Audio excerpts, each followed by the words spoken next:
Melbourne amanheceu com aquele tipo de luz que engana. Tudo parecia limpo demais, calmo demais, como se a cidade não soubesse que dali a algumas horas, homens estariam se lançando em curvas a uma velocidade indecente, apostando a reputação, a coragem e às vezes a paz de espírito num punhado de voltas.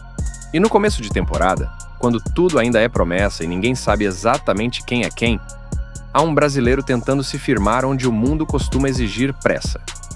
Gabriel Bortoleto chegou à Austrália como chegam os que entendem o peso do instante. Por dentro, fervendo, por fora, quase sereno.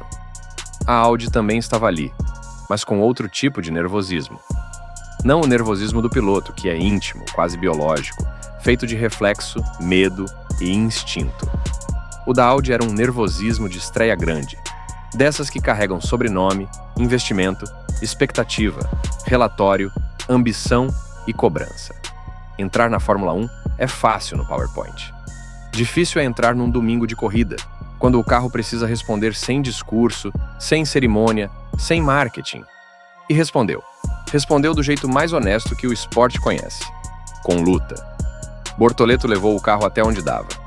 No sábado já tinha arrancado do fim de semana um sinal de que havia coisa ali, alguma centelha, um pequeno indício de que aquela união entre um brasileiro jovem e uma fábrica recém-chegada podia render capítulos interessantes. No domingo, a confirmação veio com menos brilho do que um pódio, mas com mais verdade do que muita festa. O nono lugar talvez pareça pouco para quem olha apenas a tabela. 2 pontos. Números discretos, quase tímidos, mas corrida nenhuma cabe inteira na frieza de uma classificação final. Às vezes, o que parece pequeno carrega uma grandeza escondida.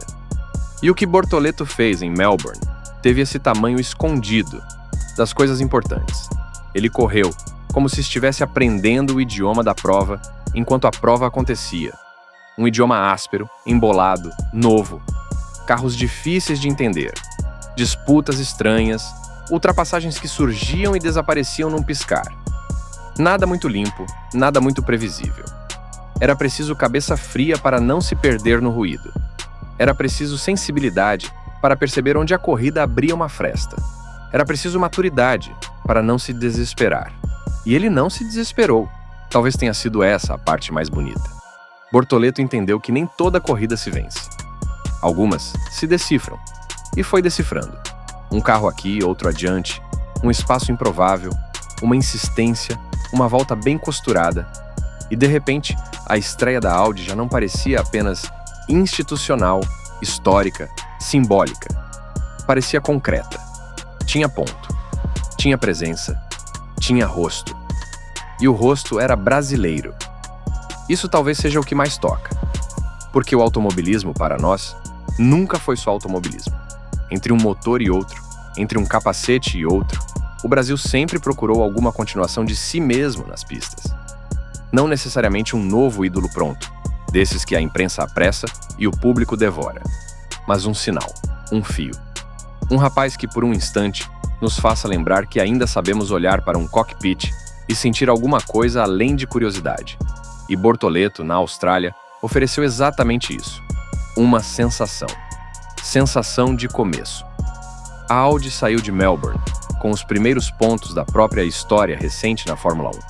Mas talvez tenha saído com algo ainda mais valioso. Uma narrativa possível. A da construção. A de uma equipe que ainda tropeça, ainda sofre, ainda se procura, mas já consegue chegar ao fim de uma corrida com algo concreto nas mãos. E há uma beleza particular nas equipes que nascem diante dos nossos olhos. Porque equipes prontas impressionam, equipes em formação comovem. A prontidão é admirável. A construção é humana. Bortoleto, de certa forma, também está em construção. E talvez por isso a combinação tenha parecido tão certa naquele dia. Um piloto começando sua escrita. Uma equipe tentando aprender o próprio ritmo. Um carregando a juventude nas mãos. A outra carregando o peso da própria assinatura. E ainda assim, os dois encontrando algum entendimento em meio ao caos. Os 2 pontos têm o valor das coisas que ainda não são monumento, mas já deixaram de ser hipótese. A Audi deixou de ser apenas nome. Bortoleto deixou de ser apenas expectativa. E a corrida, com toda a sua confusão, sua pressa e sua brutalidade elegante, serviu justamente para isso. Revelar que há domingos em que a grande vitória não está no alto do pódio, mas no instante exato em que o futuro vitorioso, pela primeira vez, parece possível. Na Austrália, esse instante teve o barulho de um motor novo e o pulso firme de um menino brasileiro.